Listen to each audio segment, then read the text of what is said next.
Jimmy Johnston. I'm joined today by Alistair Trent, one of our top real estate agents, and he's also licensed to provide legal services, and he represents landlords and investors, particularly at the rental tribunal.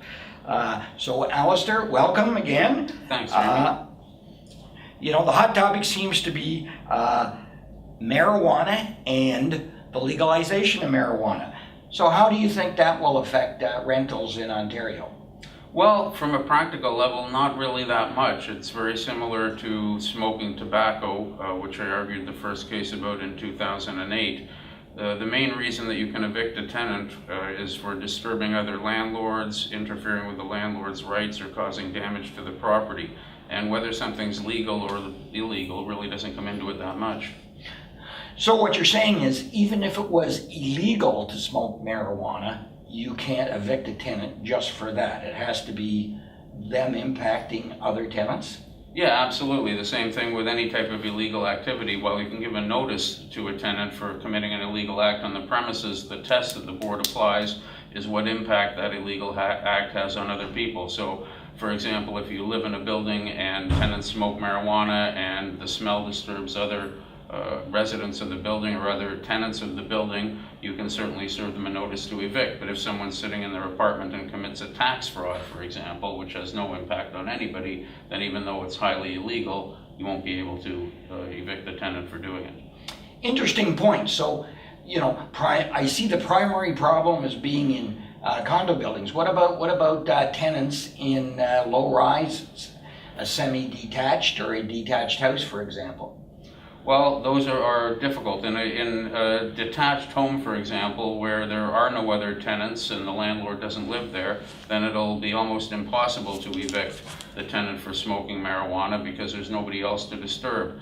In a condo building, it's also somewhat of an interesting circumstance because you have to be disturbing other tenants of the same landlord.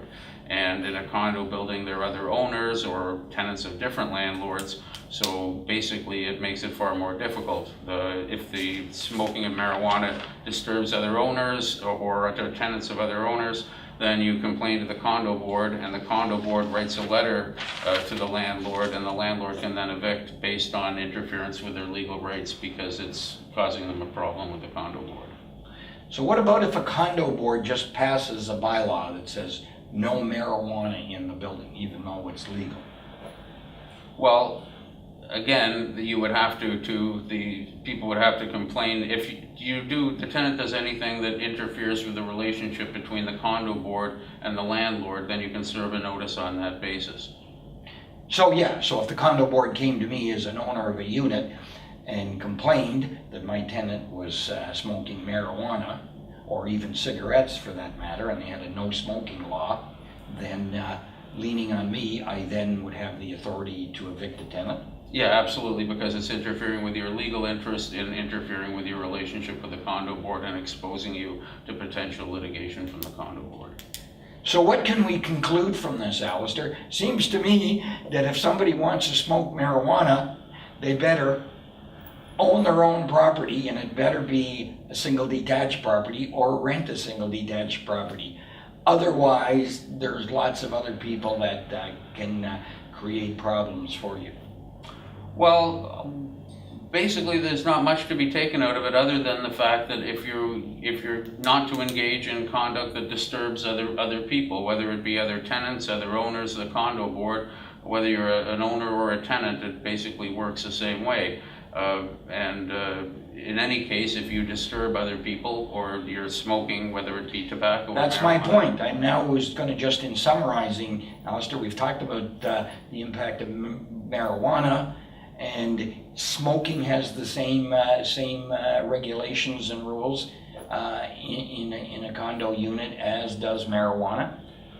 If it prohibits the enjoyment of other tenants in the building or other owners in the building. Yes, exactly. Okay, very good. I want to thank Alistair for coming by today and talking about marijuana, and I'm sure if you have any more questions, you can contact Alistair through our office at 416-203-6636. Thanks so much. If you have any more questions, please comment below or subscribe to our blog.